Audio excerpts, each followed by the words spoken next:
এই গায়ের খালি দুধই। খালি দুধ না? এখানে কয় বানের দুধ ভাবি?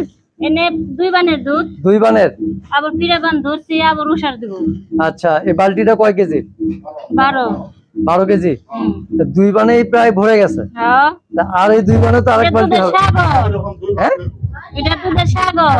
দুধের সাগর। তাহলে এই জন্য ভাবির মুখে হাসি না? হ্যাঁ, দর্শক দেখতে আমার পাচ্ছে। মুখে হাসি থাকে সবসময়। হ্যাঁ? না, আজকে হাসিটা একটু বেশি দেখতেছি। তাই নাকি?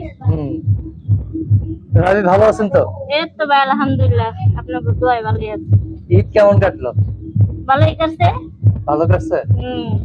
আচ্ছা, এই যে দুধ পানাচ্ছেন, কষ্ট হয় না? না, কষ্ট হবে কেন? এটা আমি 8 টাকায় দোয়াইলো, কষ্ট হবে না। তাই? তাহলে প্রতিদিন কতবার দোয়ান? 2 বার করে দোয়াই। এই যে এত যত্ন করে গরু পালেন, যখন মানুষ নিয়ে যায় কষ্ট হয় না ভাবি? লাগে, কষ্ট লাগে, কষ্ট লাগলে কি করার আছে? হ্যাঁ, ব্যবসা তো এটা।